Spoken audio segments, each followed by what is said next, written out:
$7 billion robust plan of action for the reconstruction, rehabilitation and resettlement of Northeast devastated by Boko Haram activities. Nigeria's ambassador/permanent representative to the UN, Tijani Bande, said this at the UN headquarters. The Nigerian envoy said that the comprehensive socio-economic plan, known as Buhari Plan, aimed to advance the humanitarian and development nexus in the country. Bande said Nigeria was spearheading the event based on the need to promote across-the-board collaboration and cooperation among countries of the Lake Chad region. The donors and a whole range of humanitarian and development partners. The Deputy Governor of Adamawa State, Martins Balabe, says Boko Haram is not occupying any part of the state. He, however, conceded that the Hidas farmers crisis is taking its toll on the state. The Adamawa Deputy Governor added that many of the people in internally displaced persons camps were victims of the crisis, which he blamed on the economic situation. He also praised the army for ensuring that Adamawa is free of terrorist activities. One of the presidential aspirants in the People's Democratic Party has said he will prioritize Nigeria's national security if voted into office come 2019. Now, Sule Lamido made this vow at an interactive session with PDP members in Benue State.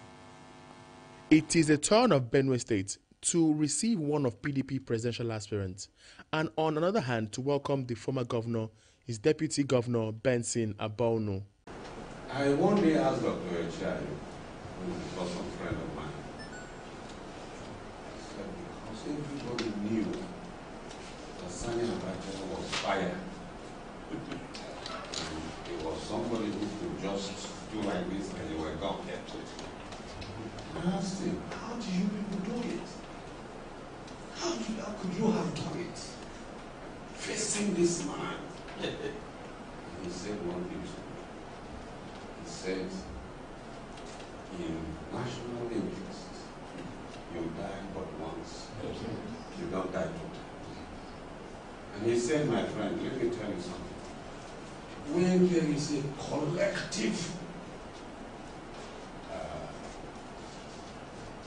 commitment to a cause, it is very difficult, even for the devil itself, to cause harm. And at that time, the commitment was so collective. Lamido assured PDP members of the party's readiness to return to power at the center. And for an aspirant who believes he would fly the party's flag next year, he is already making promises on national security. Lamido, who once described himself as a pure Fulani, vows to find a lasting solution to the age-longing herders-farmers crisis in some parts of the country. Whatever we say as leaders, we carry a burden of that thing on our head. And to be able to say it. And that's why the government has now got Nigeria distorted, because they came on a very, very false propaganda. Economy, corruption, security, everything. And they've done everything wrong in this country. We are far happier than we are. So to me, I've been saying, look at the country, arrangement. Political parties should be able to sensitize their candidates for the presidency, for the National Assembly, House of Assembly. So they know by the time we sit down, they are coming there with the claimant that we are going and see, look at the Constitution, and then find, what do we do as people of all the parties to be able to make sure they we look at the country and make the amendments. No one single person will say, you can't do that, because I don't believe you're simply riding on the tide of rhetorics and on people's emotion, like, APC did.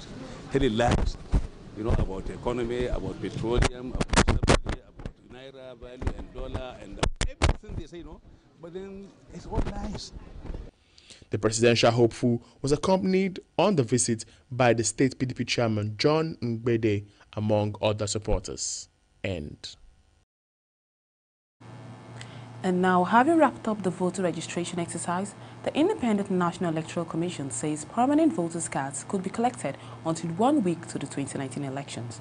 Resident Electoral Commission in Kaduna State, Abdullahi Gaugama, disclosed this at the end of the registration exercise in the state. Gaugama said 52,507 have collected their permanent voters' card, while 2,069,000 PVCs are yet to be collected. Hey, young man, go back. I don't ready to go back. Go back. Yes. Last-minute rush at registration centers. This is the situation in most of the places we visited.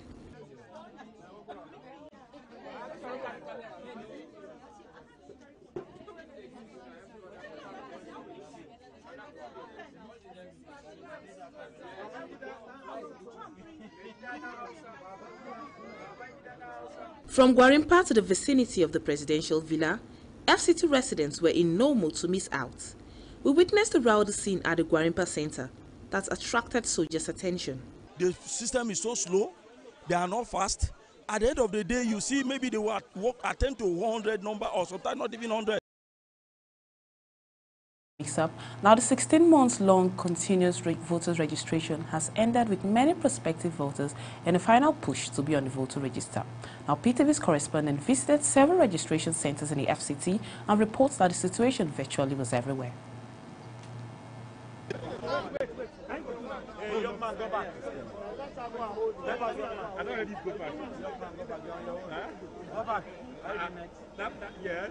Last-minute rush at registration centers. This is the situation in most of the places we visited.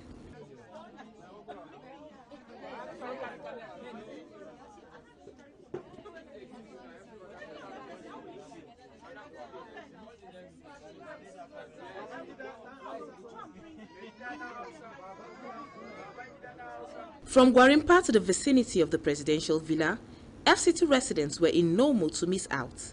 We witnessed a rowdy scene at the Gwarimpa Center that attracted soldiers' attention. The system is so slow, they are not fast. At the end of the day, you see maybe they will attend to 100 number or sometimes not even 100.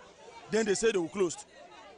So I could plead that if government could still give chance, they should still at least ask, even if it is 1 month, so that people can have the opportunity to still register, because the process is so slow. They say we should get our PVC. Yes, we are ready to get our PVC, but how is the official working? See this crowd, it's just 3 people working. Then how do they expect them to cover much number? So I plead that the left federal government or the INEC in question should still extend this registration so that people can have it. The election is through voter registration. If you don't have the voter registration, then how do you do the exercise of franchise? So they should give us time again so that we can register. When I came day before yesterday and yesterday, someone told me to buy form, that there's place for VIPs. And I told my friend I won't buy any form, I will get form. And believe me, yesterday I wrote my names, I got form. And I registered mine, and I'm done.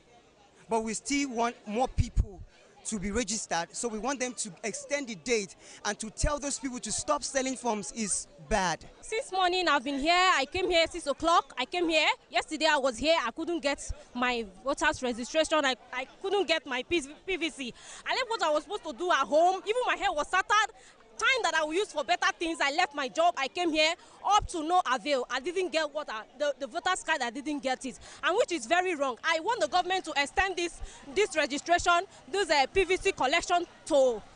They should extend it in order for everybody to get their cards, to exercise their rights and their vote. This registration has been very hectic. I don't know why it's so difficult.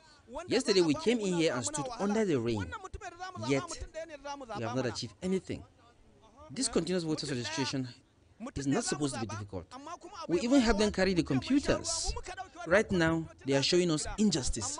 Some people just came in here with their ID cards and they were given their voters card and they were registered. I don't know why our own case is different. This is cheating.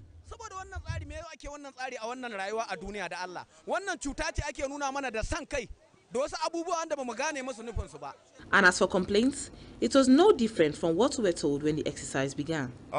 Compared to what I took part, like 2011 at Borno State, Meringa, precisely under Bio local government area, I was an ad hoc staff.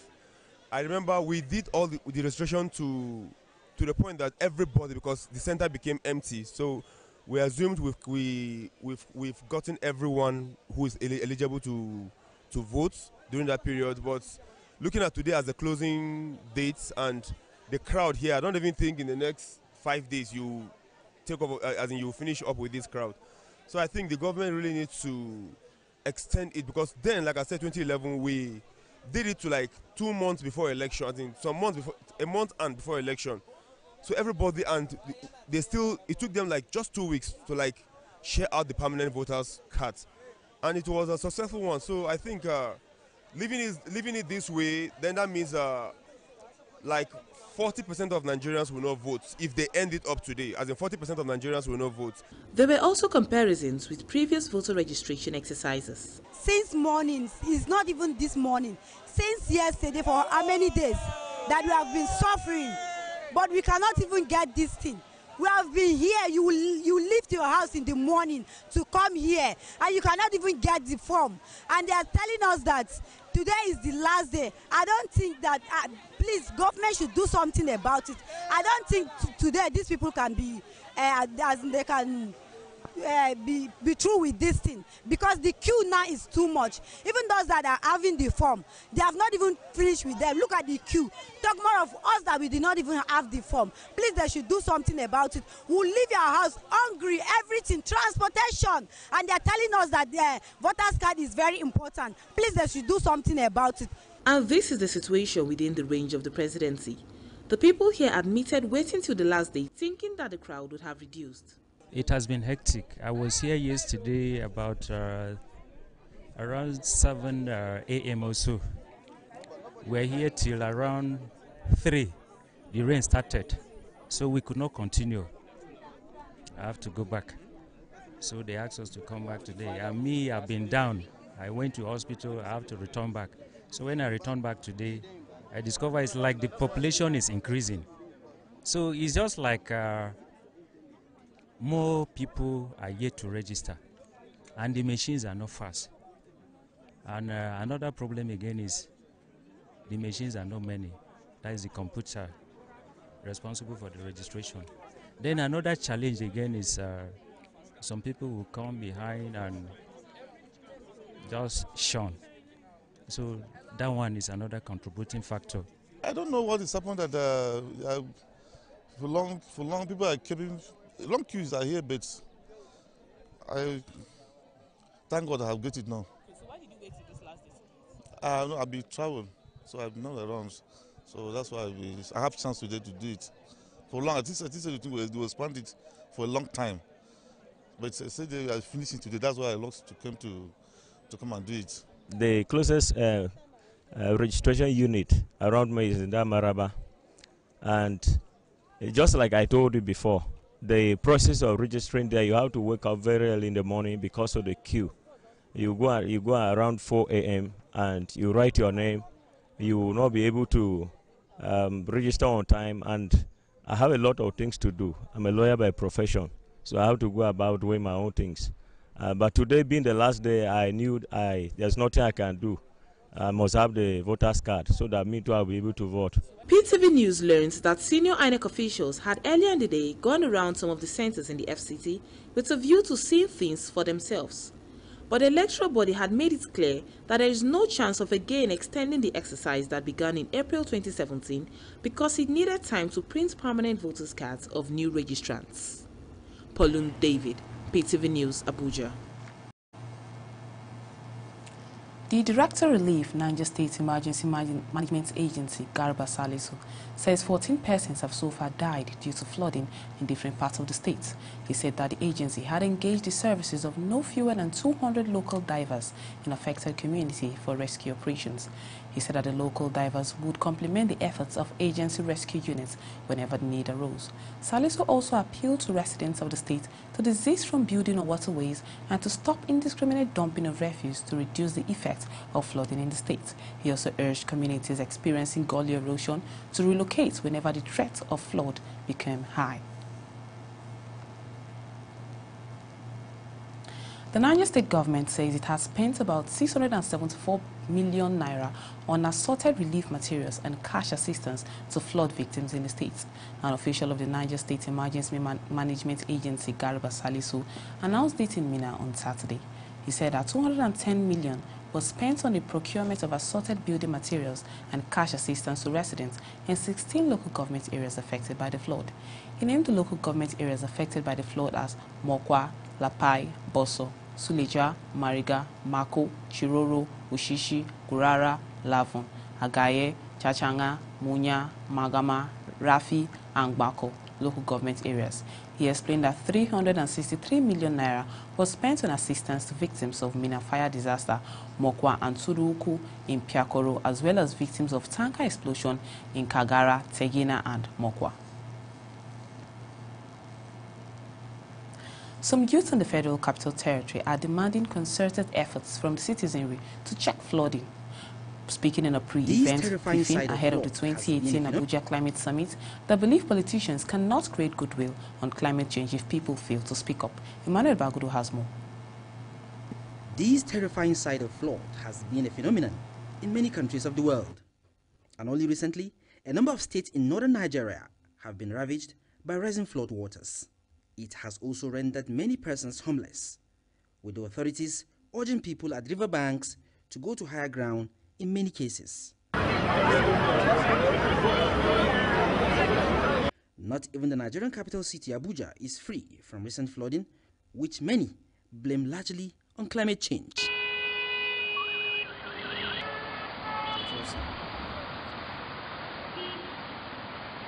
But these youth from the Global Initiative for Food and Ecosystem Preservation think they have a solution to the natural disasters. The science is clear.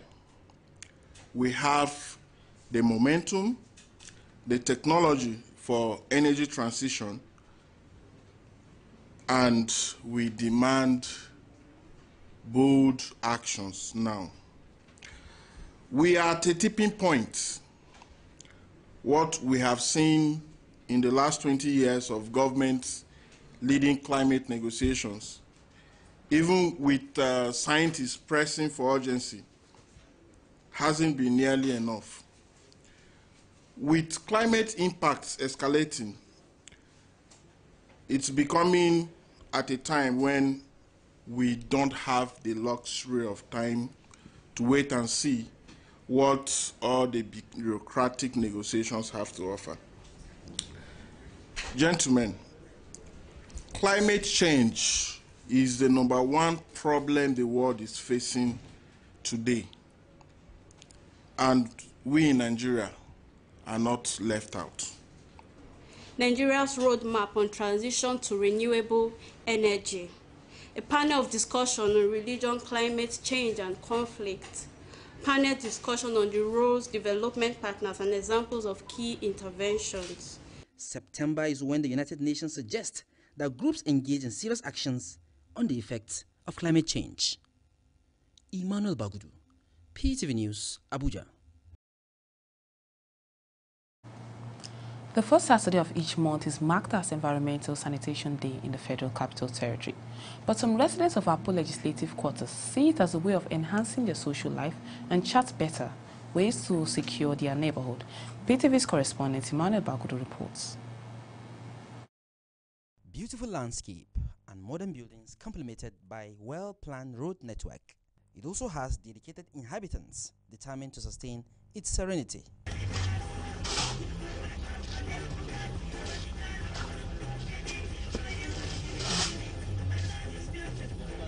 This is Zone E of the Apo Legislative Quarters. These are the residents on a cleanup exercise in the neighborhood, which they say is an exercise that is worth doing considering its impact. Today's exercise is tagged Neighborhood Community Service Cleanup. You know, part of the essence of our association is to ensure that, you know, we promote good neighborliness, you know, because it's said that the closest person to you at each point in time is your neighbor. So as such, we engage in activities that would help in development of our neighborhood, and by extension, that will breed and a better and good society at the end of the day.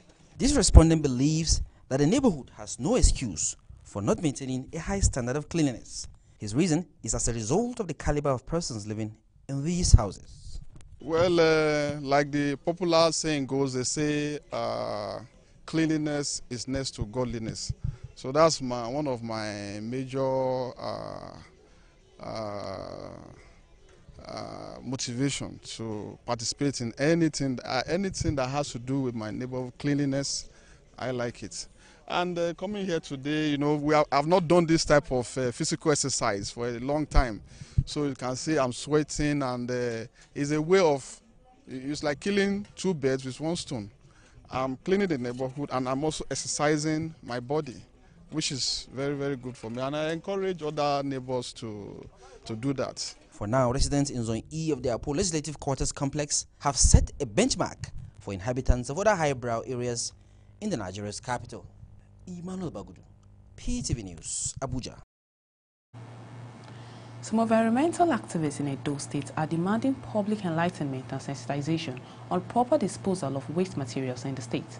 They argue that government must do more to institute laws that will help check offenders. This was a message conveyed by the representatives of African Network on Environment and Economic Justice and Age. PTV's Kingsley Iben has more in this report presented from our studios. Cleanliness, in local parlance, is next to godliness. It is probably for this reason that environmentalists are demanding better enlightenment on waste disposal in local communities.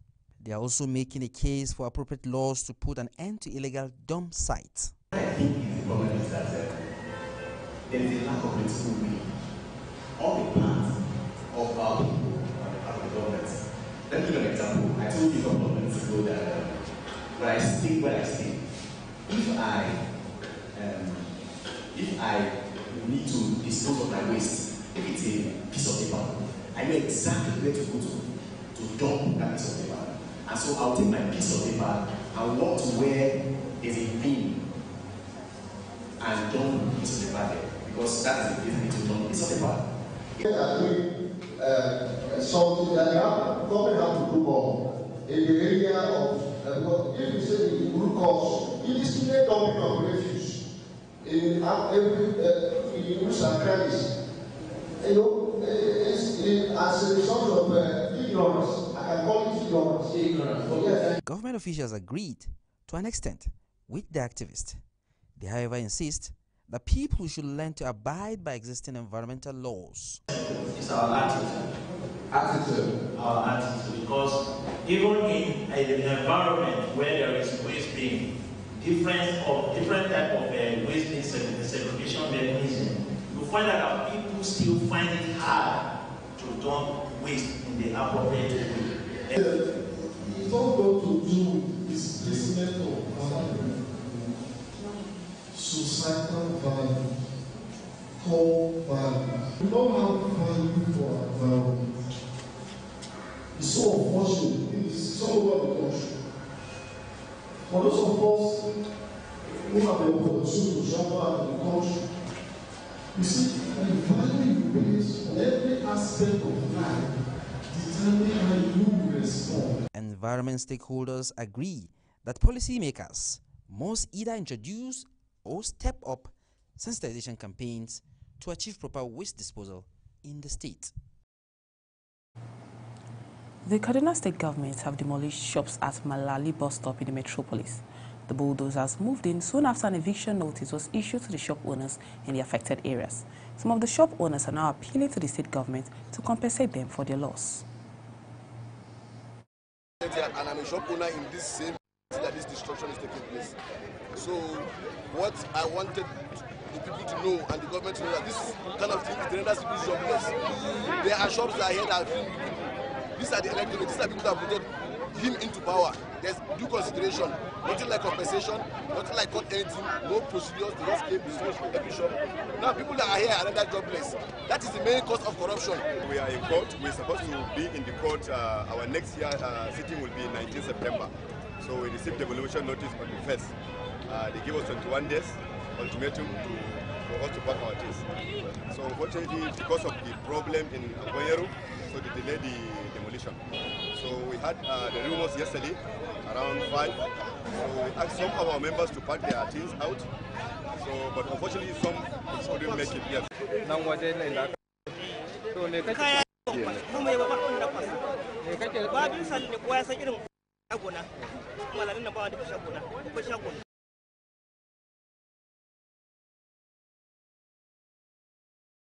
The Federal Road Safety Commission has vowed to implement traffic regulations in Kaduna with a view to reducing carnage in the ember months. Sector Command Umar Ibrahim also wants road users to obey traffic regulations during the period.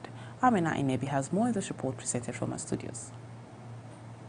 Motorists, even the commuters, not only the motorists, everybody, people should understand that there are rules and regulations of using this highway, because we term it as a killer. So there is regulation of using it, and it's only the one that uses the regulation very well that go free with it. Yes. If you refuse to use it very well, it gets away with you. So my call is that people should abide by the rules and regulations of this road, and only those that their hands are strong in driving should drive. Crashes in the state, because remove speed, remove overloading, then we will not have issues on the road. If we will be able to remove the problems that are caused by speed, the problems that are caused by overloading, these two only, if we are able to remove them, then we will have no issues on the highway. So our struggle to see that we eliminate speed is what we call, what are we doing about speed limiting device. And the compliance level on that, on buses flying interstate, has reached up 20%. Motorists, even the A cross-section of female photographers in the Federal Capital Territory wants more women to be engaged in the business. They, however, admitted that they had a hard time getting the recognition they deserved. A female photographer spoke at the event tagged one-on-one with leading women in photography. Emmanuel Bagdo has more. A woman with a camera kit. Until recently, this would have been described as an unusual sight in Nigeria. Back then, the assumption could be that such women are either tourists or just having fun. But these women say they are not just camera operators, they are photographers, commercial, professional photographers. Can you take our pictures? I'm like, okay, not so bad. But obviously the camera was...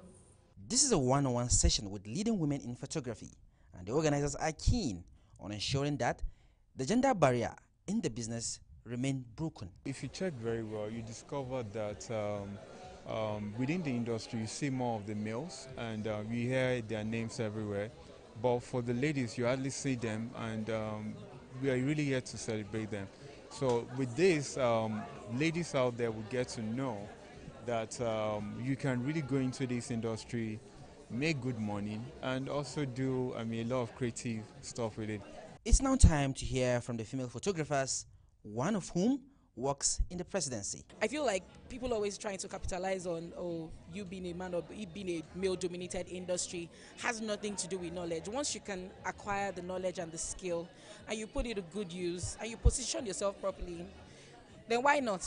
I was a photographer, still a photographer, before I met the second family, but they just, I would say they just brought me to limelight. Like, okay, everyone now wants to know who is Adesua, what does she do, and everything. So they didn't inspire what I do. I got inspiration before I met them, but being with them has made it really better, and I've learned a lot because, being at that level, of course, you have a lot to learn. The only secret is to have passion for what you do, and which applies to any profession or anything that you're doing. It doesn't have to, I'm sure you have passion for what you're doing right now. That's why you're here. So it's the same thing. It's the same process. One of these women is Busola, the wife of singer Timi Dakolo. She doesn't see any stress in working as a wife, mother, and a photographer. What I would like to tell them is make sure there's something you're good at. And it doesn't matter how tight the situation might be. It doesn't matter whether you are a stay-at-home mom. There's no how you can manage taking care of kids and also finding your relevance one way or the other. And if you're single, it's really a good time for you to be very effective. Don't spend your time too much on the phone doing what will profit you nothing. Make sure you develop yourself, and that's why I actually started a platform called Skills Kitchen to help the younger people. These two are the youngest. They are both graduates of law and information science and are less than 25 years. They explain why they chose photography and their competition with the male folk. To be honest, all a person really needs is passion, determination, and drive. Yes, I come from a comfortable background, but like I said, I started with the money I saved up in school, and I had a lot of struggles and challenges getting the equipment. I still don't have certain equipments that I need. Photography is quite expensive, but if you have that motivation, if you have that determination, you're going to get to where you need to go to. That 250 I said I made, I invested everything into getting equipment. I mean, if it's something you really want to do, you don't worry about making money at the initial stages. You really have to invest your time, your money, and you just have to keep going. First of all, I want to say that I studied law and I'm practicing law, and I'm still into photography. So basically what I want you to know is that there's nothing that is impossible for you to do, and you don't have to streamline yourself to just one thing.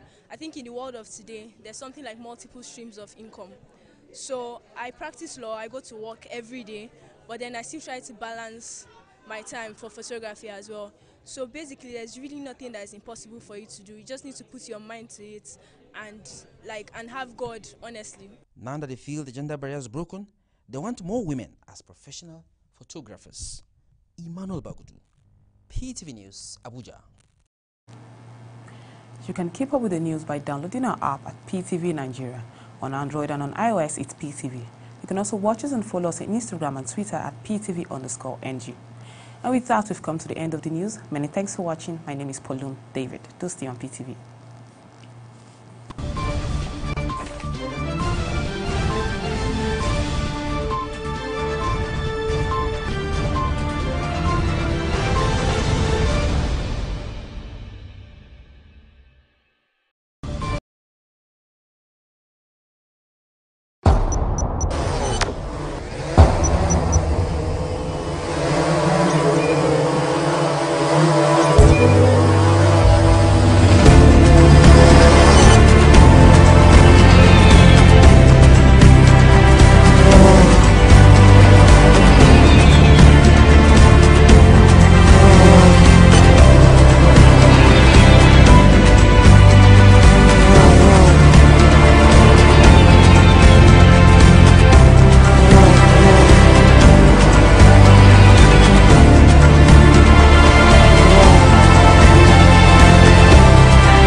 Hello and welcome to yet another exciting, thought-provoking, and of course, episode of PTV Situation Room. I am Aisha Jibrin. That, as you all know, PTV Situation Room is the only TV program that keeps you in the know about the trending political stories, as well as answer those questions that are on your mind. The story behind the story can be found nowhere else but on this program. Now, and of course, the week has been trending with lots and lots and lots of politics, you know, things happening in polity, who said what, when, and how.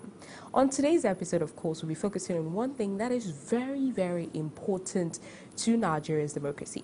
Now, one of this thing is actually the founding stone on which democracy can be said to be formed. And I'm talking nothing else about the rule of law. Is there anything above the rule of law? This question came to mind, of course, when the Nigerian Bar Association in its 2018 conference kicked off and the President, Muhammadu Buhari, gave a speech where he made mention of a salient fact. Quote, he said, rule of law must be subject to national interest. Now, since the statement has been made, there's been varying reactions. People are of the view, should the President have been heard to be saying that? These reactions, of course, came primarily from lawyers, legal practitioners, and every layman on the street is asking, they're wondering what is going on. What is rule of law in the first place? What is national interest in the other place? The president, why are people saying he shouldn't have said this? Why are people saying it didn't matter that he said this? Now, of course, this will be the thrust of today's discussion on PTV Situation Room. Of course, as usual, the phone lines will remain open where you can have your contributions and your questions. And two legal practitioners, two brilliant minds, would be here with me in the studio to discuss more and shed more light on said topic. Now, before I am joined by this guest, I want us to take a reaction and see what the lawyers had to say, in reaction to this at the NBA conference after listening to the president before we dissect the issue proper. The report.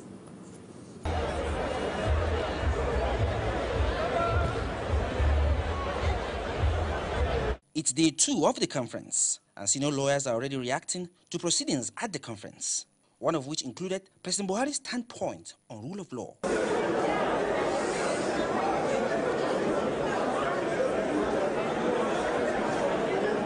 This is Paul Osoro, a senior lawyer and president-elect of the Nigerian Bar Association.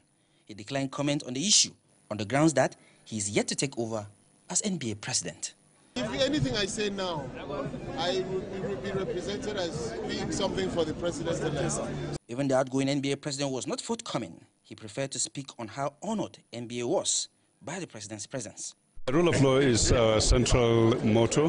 Promoting the rule of law is a major objective of the Bar Association. Yes, we're very delighted to have the president yesterday, and he made important statements. Reassuring the Bar Association and indeed Nigerians of the commitment of the administration to rule of law and to due process. Of course, there are certain statements that he made which we do not quite agree with in terms of sacrificing individual rights in certain situations, and we are certainly going to be clarifying our position on those sort of issues. Another senior lawyer, Basi Effiong, preferred to err on the side of caution, to remain neutral on the president's speech. Now, when it comes to the statement about whether national security is subject to the rule of law, no, that's not actually, I think that's a misunderstanding of what the president meant, although maybe that's how it came out. What he actually said was that where there's a clash between individual rights and national security, the individual rights would take a secondary position to national security. That in itself, that statement is an acknowledgement of what the rule of law stands for, because that's an articulation of what the law, the legal position is. It doesn't mean that the national security is subordinated to the rule of law. The rule of law sits on top of national security, because national security itself has to be exercised in accordance with the law. But for this senior lawyer, Ifedayo Adedipe, the president is completely wrong to elevate national interest over rule of law. I disagree with profound respect with the premise on which the president made that statement. I believe national security should be observed in the context of the rule of law. The Constitution is not weak enough as to protect the government or the nation from miscreants and mindless disturbances of our common patrimony.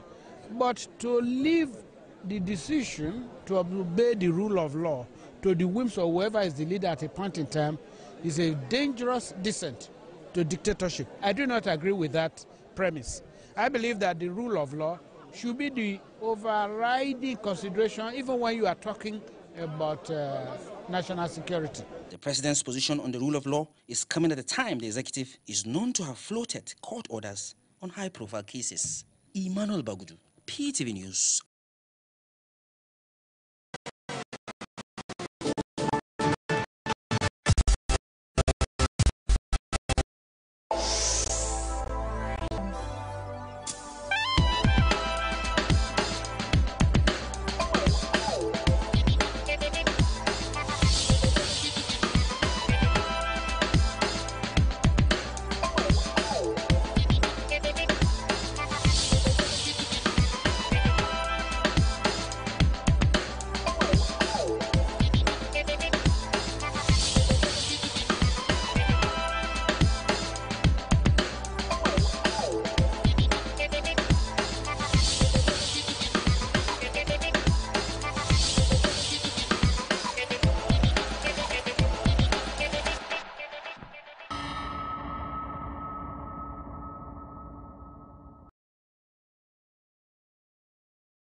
we saw a report where it was stated legal practitioners, shared their view, and this is coming at a time when things are a bit dicey. I wouldn't start saying too much. I would allow the lawyers and the legal practitioners in the house to do justice to most of the threats that will be on your mind. In the studio with me is Barrister Max Oga. According to him, he doesn't like to be called barrister. So Max Oga. No, not as if I don't like being. There's no title like that. Okay. Mr. Oga. Mr. Max at best, Oga. you say barrister at law, but there's nothing like barrister Max Oga. Okay, yes. Okay. Thanks for that correction there. He's a barrister at law, Max Oga, and of course, Jude Eziobi. You're welcome to PTV Situation Room. Now, starting off, let's start with you, Max. Yes. The first question on people's mind, what is the rule of law? Rule of law simpliciter is the supremacy of the law and equality before the law. What's the implication? The law is supreme. Our laws, the primary supreme law in Nigeria is our constitution, which of course states in its section 1 sub 1 that it is the supreme law of the land, and it says every other law is subservient to it. Subsection 3 of section 1 says any other law that is inconsistent with the constitution should be declared null and void to the extent of its inconsistency. Then of course, equality before the law presupposes that whether you are a cleaner, whether you are a male, whether you are a female, whether you are employed or unemployed, you are educated or uneducated, you are in government or you are out of government, that we are all equal before the law. Okay, now having listened to that definition, Jude, what would you say in reality? Let's look at that definition and what we have on ground in Nigeria's democracy. How does this apply? Okay, well, clearly it applies simpliciter because by virtue of our constitution, we have what is called separation of powers, where you have our constitution, by virtue of our constitution, there are three major arms of government. You have the legislative, the executive, and the judiciary. So essentially, and by virtue of separation of powers, each arm of this government is guaranteed by our constitution. They have various clearly defined functions, and at each point in time, none of them should usurp the responsibility of the other arm of government. And to ensure that that is done, there's what is called the principle of checks and balances, to ensure that the legislative, by virtue of their responsibility, they are to make the law, the judiciary, they apply the law, and then the executive arm of the government, who essentially administrators, they are to enforce the law. Yes, so by virtue of the rule of law, it behoves strictly on these arms of government to ensure that at each material point in time they play that particular role, and nothing more, nothing less is added to it as regards the fine print of our constitution. Okay, now Max, let's look at what brought about this topic of discussion today. The statement that was made by the president. What was your first reaction in listening to this? Yes, the president didn't say anything wrong. Interestingly, okay. The challenge we have is that partisanship has beclouded individual senses of objectivity. Because we hate the man Muhammadu Buhari, whatever comes from him, we condemn. What the president said was merely restating a position of the Supreme Court. In the case of Asari Dokubo and the Federal Republic of Nigeria, okay, where Festus Keyamo represented Asari Dokubo in an appeal where Asari Dokubo was seeking bail. The Court of First Instance and the Court of Appeal denied him bail, and he went up to the Supreme Court. And the Supreme Court said expressly that when it comes to national security, that fundamental rights take a second place. That is not to say fundamental rights are not important, but when it comes to national security, where a particular person is taking actions that threaten the corporate existence of Nigeria, as in you're declaring an authority that is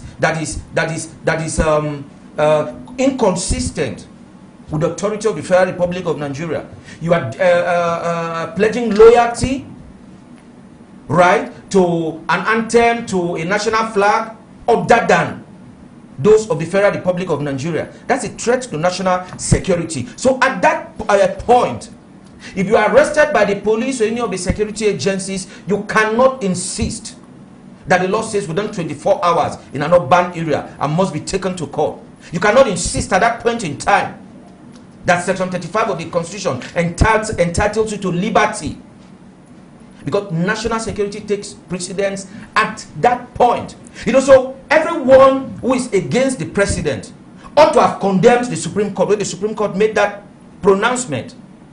Of all the people who have shared opinions on this issue, I go with Chief of Young SAN, who said the president did not downplay the place of the rule of law. He acknowledged the rule of law. But he said when it comes to national security, the rule of law should take, when it comes to national security, the rule of law should take the back seat. And of course, we talk of fundamental rights as codified in chapter 4 of our constitution, running from sections 33 to 46. Fundamental rights are not limitless. Where your rights end, mine begin there. Right? There are exceptions to all the rules. The first one, section 33, provides for the right to life. Nobody is allowed to take the life of another. But where, for instance, somebody is escaping from arrest, or somebody is at the verge of taking someone else's life, by way of self-defense, by way of apprehending such a person's life can be taken, and heavens will not fall. When someone is a threat to some other people, such a person's liberty, which section 35 provides for, can be curtailed. I mean, all of these things are there. But like I said earlier on, because of the hatred for Buhari, we are taking for President Buhari. Okay. A lot of us are taking the positions we are taking. Would you say you share the same view as Max here? Well, respectfully, without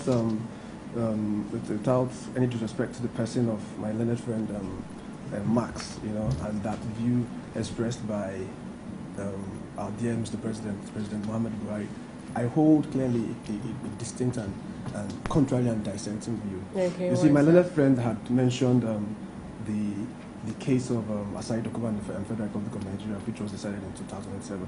But if you look at that matter in particular, Mr. Asari Dokubo had gone and approached the courts, and the Supreme Court, which is the apex court of our dear country, took a decision based on the fact that they perceived that in such circumstance, that someone at that point, as it then was at that point, if he was released on bail, you know, certain things might happen. It might be difficult to get him back and all that.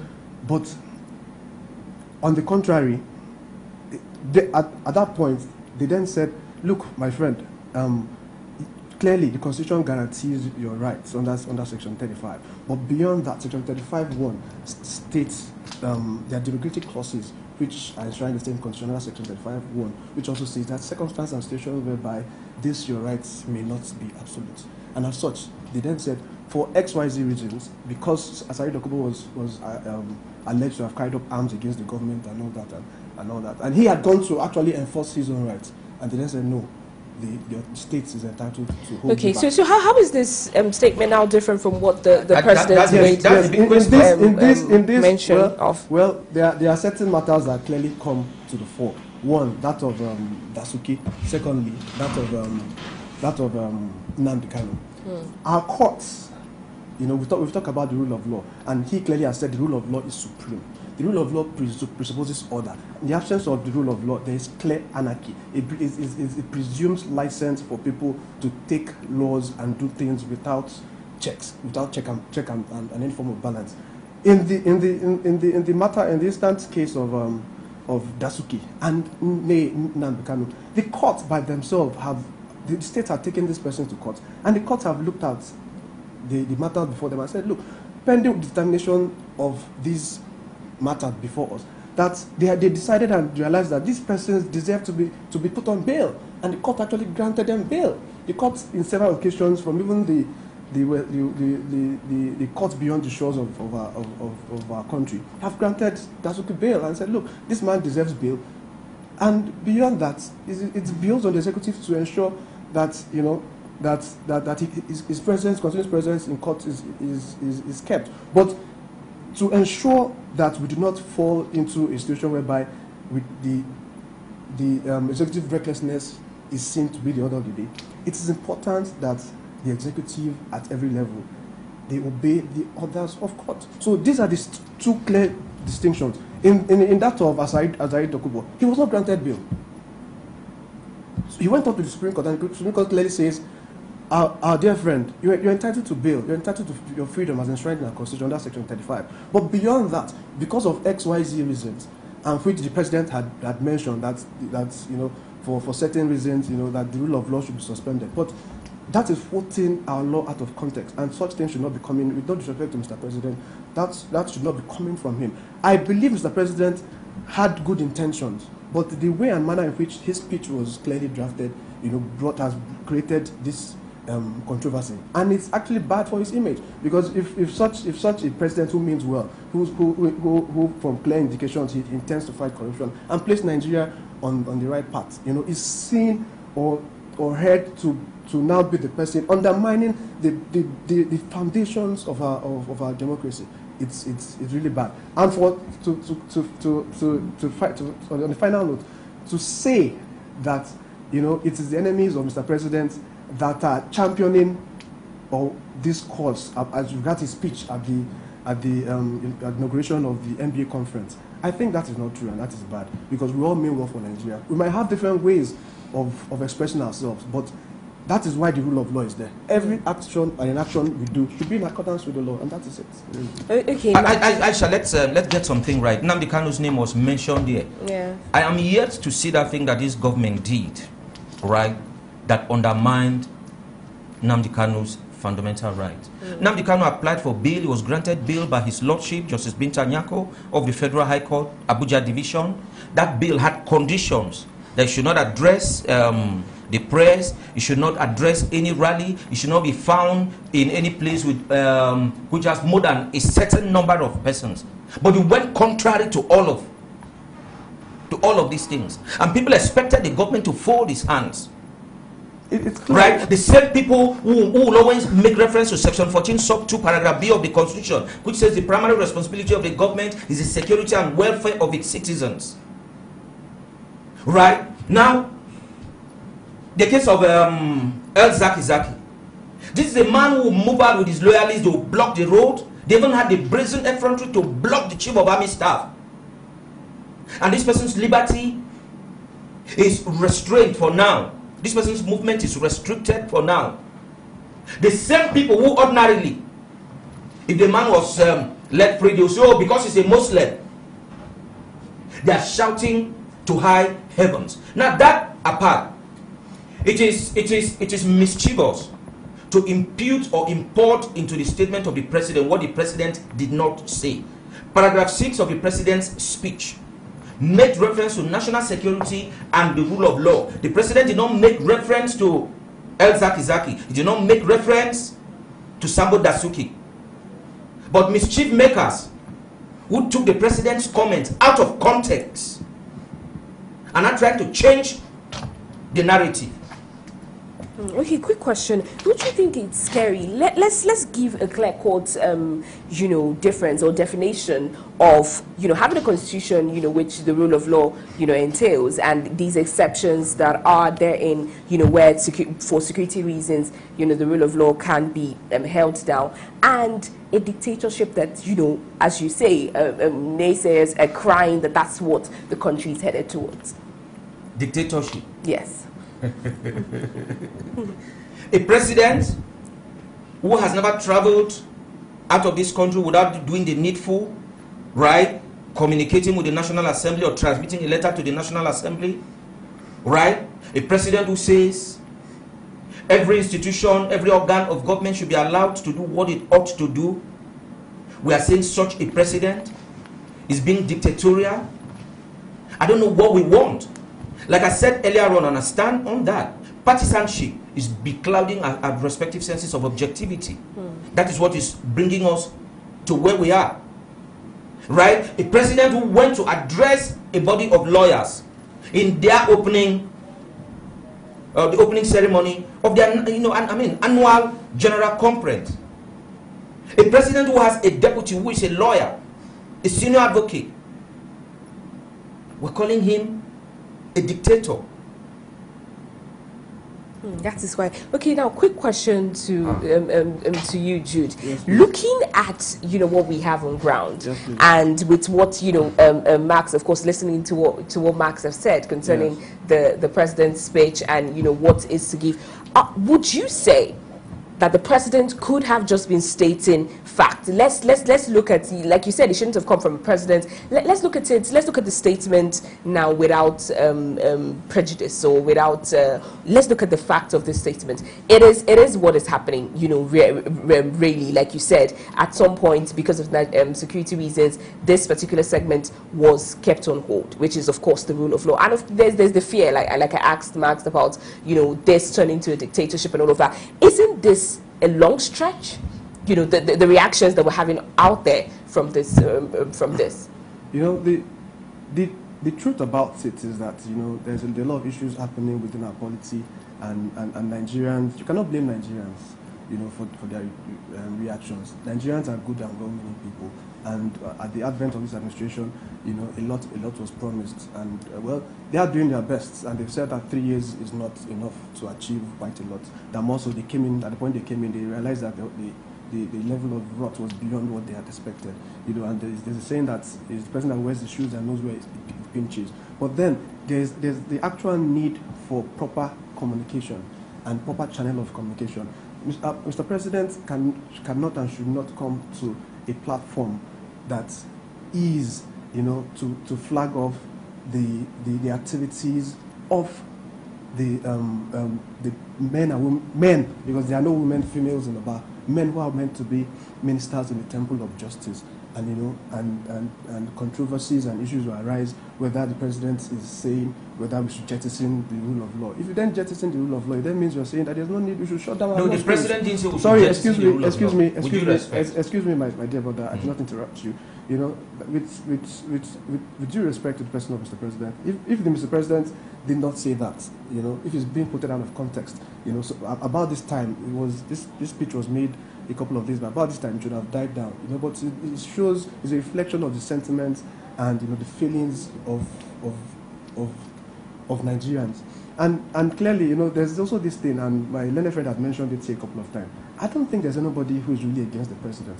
Nigerians are contented people. All Nigerians are asking for are the essentials of life. Good road, some of the things the administration promised. Okay, now before we go into the scorecard, let me quickly ask you, Max. Let's look at the fight, the anti-graft war that has been happening, in the country. The place of the EFCC, the cases that are supposed to be. There was a time when the president made a statement of how the judiciary needed to be more involved in the process to make things easier. People were crying off, there were no speedy. These cases were being dragged on for too long and all of that. Looking at this, what was the place of the judiciary? Whose place, rather, quick question, whose place is it? Is it the judiciary or the presidency? No. The presidency has no direct nexus with the fight against corruption as it comes to prosecution in our courts. Now, there's a mistake we have been making for a very long time now. We put all the blame at the doorstep of the judiciary, right? Remember that it is the executive, the Ministry of Justice, the police, the EFCC, ICPC, or whatever, that is responsible for prosecution, right? Then we have our prisons custodying those who are not on bail. Now you have a lot of issues with inmates, defendants, we used to call them accused persons, being brought from court. In most cases, there are no vehicles, right? Then the workload on those who are saddled to the responsibility of prosecuting, whether those in government or those in the private bar, right? Who have some of these cases firmed out to them, the workload on them leads to a lot of applications for adjournment here and there. And of course, those of us who are in private practice and who are saddled with the responsibility of defending these persons who are standing trial for corruption-related cases. Because of the pranks we play, we here collect, yes. You know, so because of the pranks we play, taking advantage of loopholes in the law, we come up with a lot of interlocutory applications. So all of these things contribute to the delays we experience in the system. Now the law says, no matter how frivolous an application is, a court of law must hear it and take a decision one way or the other. Right? So lawyers now take advantage of that. The cases of Joshua Dariye and Jolly Nyame, who are convicts serving their imprisonment terms in Kuje right now, went up to the Supreme Court on interlocutory applications and came back. Those cases started in about 2007. They were determined only in 2018. Right? Okay, so about how many years? About 11 years down the line. So you cannot blame the judges. If a lawyer writes a letter that, oh, I'm appearing before another court, or I have family issues, or I'll be out of town for whatever reason, what do you do? Okay, the judge must not insist that the case should go on. Okay, now one more point. We've come up now with the Administration of Criminal Justice Act, which says criminal trials, particularly those bordering on corruption and all of that, must be had on a day-to-day basis. Beautiful law on paper, but in practice, that's not feasible. Because I don't expect Mr. Jude to do only one case. You have a case pending in the High Court in Jos. You have a case pending in the Court of Appeal in Benin. You have a case pending maybe in the Federal High Court in Lagos. So he cannot say to his clients in Lagos that I have a criminal matter in Abuja. Could you be had on a day-to-day basis? So yours should wait. Does it make any sense? You would now have to bring all this. Then somewhere in between you have judges conference, judges will not see. Elections are by the corner now. Election petition tribunals will be constituted very soon. Judges will be picked from here and there. So the cases in their dockets will suffer for the 3 or 4 months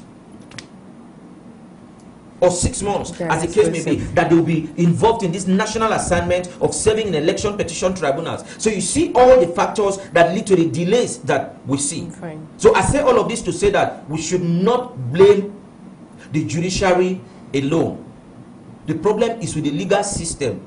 The legal system comprises of the bar and the bench, including, of course, those from the executive arm of government who do the prosecution. Okay. Now, quick question. When all of this process have, finally gone through and there is a judgment, like, made mention of the fact that, judgments have given of bail conditions, and the executive, flagrantly disregards this judgment. What effect do you see this having? Because that is what stems the... Every order made by a court of law, even if you perceive that that order was wrongly made, right, you're bound to obey that order. Okay. Right? I cannot stand here and justify the non-obedience to several orders of the Federal High Court Abuja Division and I think the FCT High Court in favor of Colonel Sambo Dasuki retired. I cannot justify the fact that the government has refused to release him in compliance with these orders. That's a sad commentary. That's not good for us. Not at all. Do you understand? And we've been doing these things on and on. Even our political parties, which are, in the forefront today, talking about these things. The Supreme Court in 2007, in the case of Senator, what's his name? From Imo State, Senator Ararume, Ifeanyi Ararume, and the PDP, the Supreme Court said Ararume is the validly nominated candidate for the PDP. President Obasanjo said, Supreme Court, no problem, we accept your verdict, but we have elected not to present a candidate. So they abandoned him. So the victory he got from the Supreme Court became an empty shell in his hands. So government in, government out, we have this issue. All of us must learn how to obey orders of our courts. All of us must learn how to obey, or rather how to respect the other arms of government. My learned friend talked about a separation of powers. That we must take very, very seriously. And 6. Okay, now quickly, Jude, I know you want to react to this. Yes, it seems there's been some sort of contradiction in terms, because initially my learned friend started off by, when we mentioned the understanding of perceived understanding of the speech of Mr. President about jettisoning the rule of law, and not obeying, because essentially when you jettison the rule of law, what I'm talking about? I'm talking about orders of court. That's which is at the forefront of these discussion, because without the courts, really, you cannot have law. There'll be chaos and anarchy. People will resort to self-help. So for my little friend now to talk about that it's imperative to obey the orders of court, I'm slightly sad of that, because when the president talks about there may be circumstances in which the rule of law may be jettisoned, it is a pregnant statement that, like I said earlier, that should not come from our chief executive, the number one person as far as the Federal Republic of Nigeria is concerned, and also in the occasion of the inaugural speech of the MBA conference. It should not be, and these are some of the issues that lawyers should actually take up. Because no, go ahead. Yeah, because without order, without the rule of law, without the courts, you had mentioned that there will not be the sanctity of the judiciary and the independence as well. You had asked him questions about the judiciary and how we can ensure that matters are speedily disposed of. Well, unfortunately, there are diverse issues to it. There are issues of funding, there are issues of welfare. If you go to an average judge sits for long hours, and they still use right by longhand. Some of those things have been disposed of in other climes. So how can you expect a judge to resume sitting by 9 a.m. and then rise? So some of them rise at about 6, 7. Some people stay to the wee hours of the night. And then there are so many issues, concomitant issues surrounding it, issues of security, issues of their health, which is imperative. They are also human beings like us. They must hear these matters and make pronouncements. And after hearing both sides, both arguments, they still have to go back into their chambers, whether it's conducive or not, whether there's power or not, and sit down and do research, and then come out with a judgment within the specified limit and time of our constitution. Okay, Max, let's look at Aisha, before you take your question, okay. There's no contradiction in all the comments I have made here. Okay.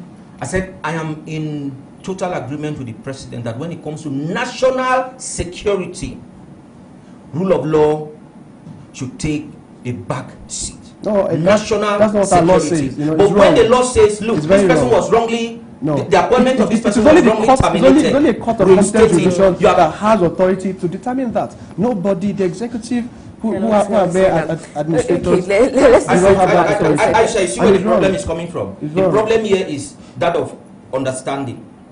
Right? Assuming the president is about the law, said to the body of lawyers sacrosanct that on this case we're not going to obey the order made by the court, then we can take on the president. But the president made a general statement.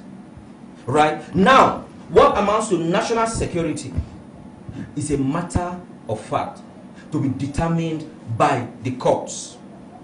When the president made that statement, he never went ahead to say anybody who does A, B, or C, clearly will take the person to court, will take the person to prison. Clearly so. But he gave an instance that there is a situation whereby the courts have also, in the interest of national security, they had also put at the back burner the issues of enforcement of fundamental human rights. And that case is not hidden. It's the case of Asari Dokubo and against the state. And I've said here that it is not on all fours with every other matter, because Asari Dokubo had gone to enforce his rights, and the court had said, this was a pronouncement of the court, not by the executive. But in every other instance matter, the executive have refused, one way or the other, to adhere to the pronouncements of the courts.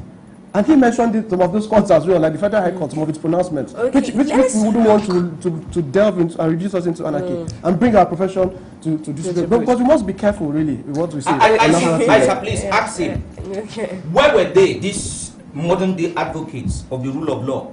Where were they when the Court of Appeal, or when our court said the NJC has cleared Isaiah Salami, then president of the Court of Appeal, that reinstated him? He was not reinstated. Isaiah Salami was left out until he turned 70. and retire. All of these early morning advocates did not. We cannot be early morning. We cannot be early morning. Advocated for adherence to the rule of law. We cannot be. We cannot be. Let's look at. Let's quickly. For what of time? For what of time? We will also see you take up. For what of time? For what of time, Jude? For what of time, Jude? For what of time? We need to find a way forward. We need to figure out, where we're going to move forward to. We need our viewers to know that, okay, having, heard this fact and all that is going on, what can we do? In terms of? Okay, wait. I think I have a caller on the line from Lokoja. Hello there. Hello? Hello, what's your name and where are you calling from? Yes, I'm calling from Lokoja. This is Sule David. Okay, Sule from Lokoja. Okay, what's your question or your contribution, please, in less than a minute? Yes, I'm trying to say the statement being made that the rule of law must be subject to national interest. What does it actually mean by that statement? When is it telling us that if we view the rule of law is not in line with what is perceived to be the right thing, is not in line with what is in the Constitution, does it mean that it write the Constitution and take what it means to be the national interest? Okay, so I don't really understand what it means. Okay, stay tuned on the program, and definitely Max and Jude, will do justice to that. Thank you very much for that call there. So we were looking at, the way forward. Where are we going to? What should be done now, that this has been brought to the fore? Okay, yes, we need not be. We should not agitate too much on this issue. It is certain and settled that our laws are supreme. It is certain and settled that we are all equal before the law. It is certain and settled that the primary responsibility of every government is to ensure the security and welfare of its citizens. The security and welfare of citizens, encompasses national security. That no government, it is certain and settled that no government should fold its hands and allow anyone overrun it or allow anyone do anything that will adversely affect the mass of the people. Okay, we have Emmanuel from Port Harcourt before we go to you, Jude. Hello there, Emmanuel. Hello, Emmanuel. Could you please turn down the volume of your television set or walk away from your television? All right. Yeah, thank you. No, please turn down the volume of your television set. I can get the call back. Thank you. It is off. Okay, thank you very much. You can go ahead with your question or contribution. Thank you. What I want to ask is very simple. In place of rule of law and national security, what are the position of Dasuki in these two issues? These are what I want to know. What are the place of Dasuki that federal government has refused to obey the rule of law? Okay. And what are the security implications on Dasuki's case? Okay, Emmanuel, if you've been listening, we have actually discussed that, and we'll be rounding up on that note here while Jude would, reinforce, that statement.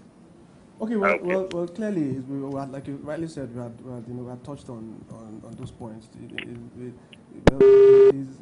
Dasuki's lawyers are still making effort as far as the public is concerned. Maybe so, but both my guests agree on that particular one. Now, we're talking about the way forward. We're talking about. But in essence, the courts have made their pronouncements in that regard. That this man should be.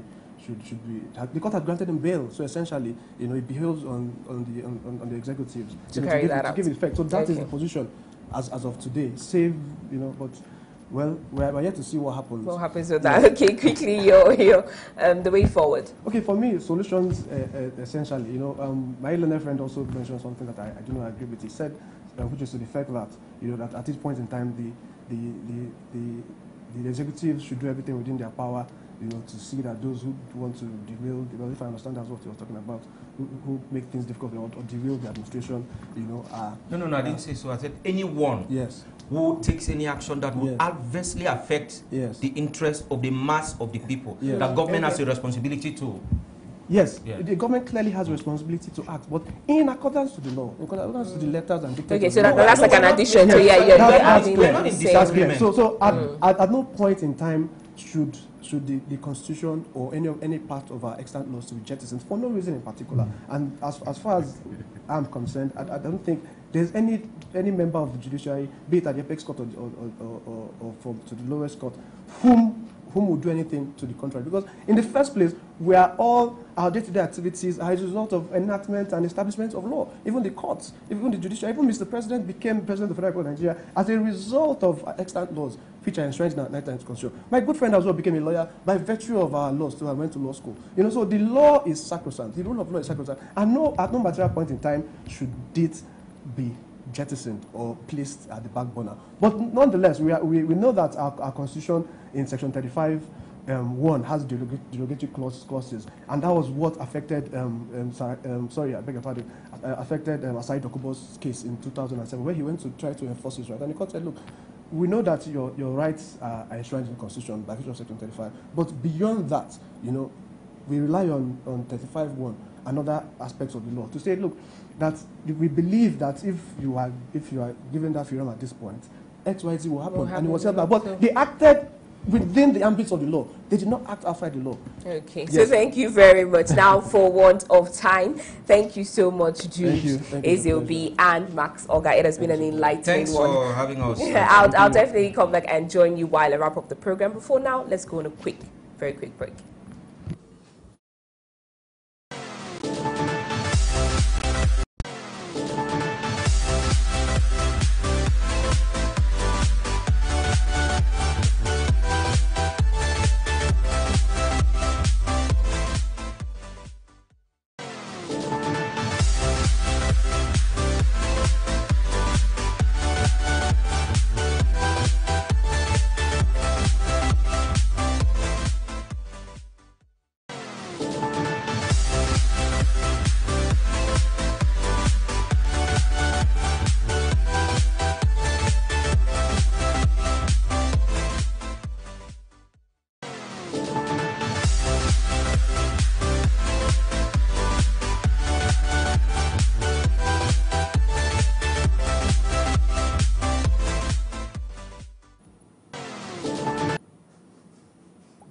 And now that has been an educative one. I have learned a lot. A lot has been said, the back and forth. Like you saw it right here in the studio. What has been happening, the reactions that has trailed this particular statement. But of course, I wish, to share one of the views of my guest where he said we should not allow partisanship, get into our views when we're looking at this. Yes, there's the rule of law, and we understand the definition of the rule of law. And when we hear of these things, when we listen to statements like this, I think we should take out what is key, what is important, because I know for a fact that national security is the business of all Nigerians. And of course, that's where I would call it a wrap. Fortunately, I'd like to apologize, to our callers that we couldn't take their call at that time. We're trying to inform you and make you understand, these pending cases that have been trending because of said matter. Now, of course, that statement by the president, I think, has been done justice to in your mind. I would, because mine, it has definitely done justice to. So until I hear back from you on our feedback platforms where I'll know better. It's been an educative, a wonderful, and of course, informative episode of PTV Situation Room. The love will continue, the information will continue, the trends will continue, the guests will continue, the questions and contributions will continue, same time, same station next week. Keep it to date. I remain Aisha Jibrin. Bye for now.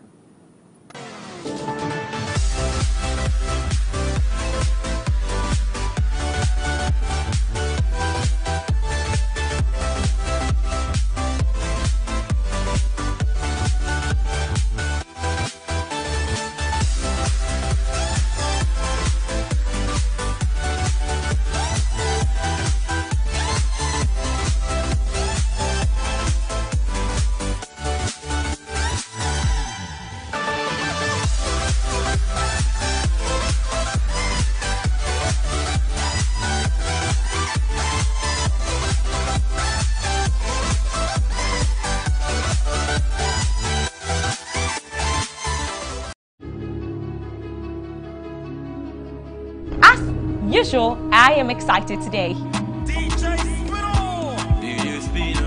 Like, Ewa has done a whole lot for people. I'm not just his baby mama, I am his manager. And we all know that Wizkid had he had numbers of baby mamas. And he said you don't need some leaders of the National Assembly. The worst form of democracy is said to be better than the best form of military regime. We are trying to build political blocks. Just days after he defected from your party, I believe the politics taken too far.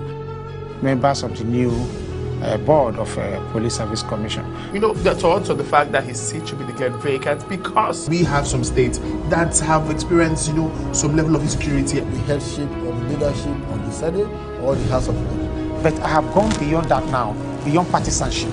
I don't think a lot of you know the crisis in the NDC. We know that the people of the country are getting more information about what is happening to us. With what you know about the person, you can go ask yourself. But one of the things I've come to observe is that I'm the Agbero. That made me like this Agbero. He don't need PVC. He don't need PVC. I was trying to convince him. News emerged that Jones Abiri, a Bielsa-based journalist, is out on bail. And there's nothing, of course, that makes them to have this guy. As a citizen, first of all, every citizen has the right.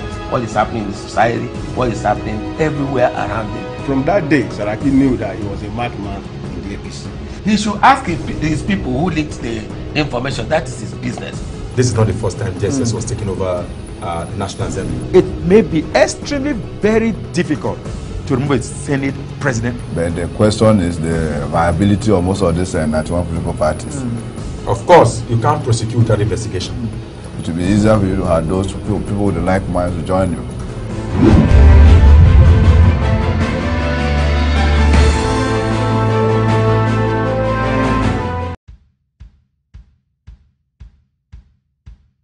Thomas Sankara was born into a Catholic family. Sankara belonged to an ethnic group that originated with marriage between Mosi men and women from the pastoralist Fulani people. After basic military training in secondary school in 1966, Sankara began his military career at the age of 19, and a year later he was sent to Madagascar for officer training at Antsirabe, where he witnessed popular uprisings in 1971 and 1972. After he returned to Upper Volta in 1972, in 1974 he fought in a border war between Upper Volta and Mali. In 1976, he became the commander of the Commando Training Center in Pau and was appointed Secretary of the State for Information in the military government in September 1981. He attended his first cabinet meeting on a bicycle, but he resigned on April 21, 1982 in opposition to what he saw as the regime's anti-labor drift, declaring misfortune to those who gag the people. After another coup in November 7, 1982, which brought Major Dr. Jean-Baptiste Kouedro to power, Sankara became Prime Minister in January 1983, but he was dismissed just after 4 months in office and placed under house arrest with Henri Zongo and Jean-Baptiste Bukari Lingani after a visit by the French president's son and African Affairs advisor Jean-Christophe Mitterrand. His arrest caused a popular uprising. In 1983, a group of revolutionaries seized power on behalf of Sankara in a popularly supported coup in 1983. Aged just 33, Sankara became the president with the goal of promoting the well-being of the poorest people in the country by eliminating corruption and the dominance of the former French colonial power, among other things. He immediately launched one of the most ambitious programs for social, ecological, gender, and economic change ever attempted on the African continent. To symbolize this new autonomy and rebirth, he renamed the country from the French colonial Upper Volta to Burkina Faso, meaning land of the upright man. His foreign policies were centered on anti-imperialism, with his government eschewing all foreign aid, pushing for odious debt reduction, nationalizing all land and mineral wealth, and averting the power and influence of the International Monetary Fund and World Bank. His domestic policies were focused on preventing famine with agrarian self-sufficiency and land reform, prioritizing education with a nationwide literacy campaign, and promoting public health by vaccinating 2,500,000 children against meningitis, yellow fever, and measles. Other components of his national agenda included planting over 10 million trees to halt the growing desertification of the Sahel, doubling wheat production by redistributing land from feudal landlords to peasants, suspending rural poll taxes and domestic rent, and establishing an ambitious road and railway construction program to tie the nation together. On the localized level, Sankara also called on every village to build a medical dispensary and had over 350 communities build schools with their own labor. Moreover, his commitment to women's rights led him to outlaw female genital mutilation, forced marriages, and polygamy, while appointing women to high governmental positions and encouraging them to work outside the home and stay in school, even if pregnant. In order to achieve this radical transformation of society, Sankara increasingly exerted authoritarian control over the nation. He eventually banned unions and a free press, which he believed could stand in the way of his plans. To counter his opposition in towns and workplaces around the country, he also persecuted corrupt officials, alleged counter-revolutionaries, and lazy workers in proper revolutionary tribunals. Additionally, as an admirer of Fidel Castro's Cuban Revolution, Sankara set up Cuban-style committees for the defense of the revolution. His revolutionary programs for African self-reliance made him an icon to many of Africa's poor. Sankara remained popular with most of the country's citizens. However, his policies alienated and antagonized the vested interests of several groups, which included the small but powerful Burkinabe middle class, the tribal leaders whom he stripped of the long-held traditional right to forced labor and tribute payments, as well as France and its ally Ivory Coast. On October 15, 1987, Sankara was assassinated by troops led by Blaise Compaoré, who took Sankara's office shortly after. A week before his assassination, he declared, "While revolutionaries as individuals can be murdered, you cannot kill ideas." Charismatic Thomas was a decent guitarist in Ouagadougou and a lover of motorbikes.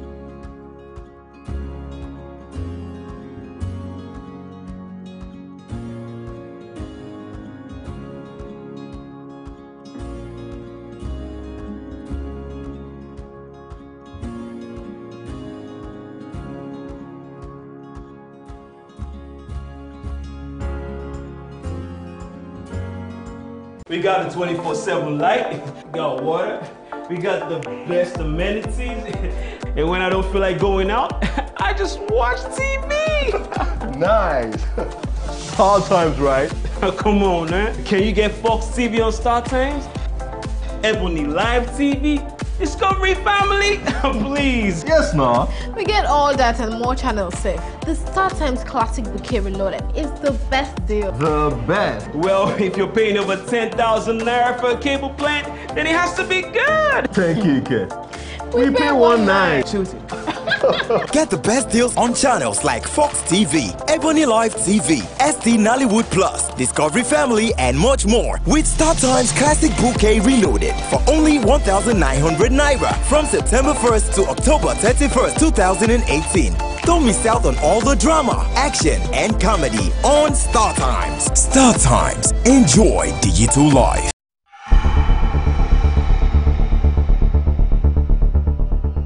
You're watching People's Television, your people's preferred station, powered by you.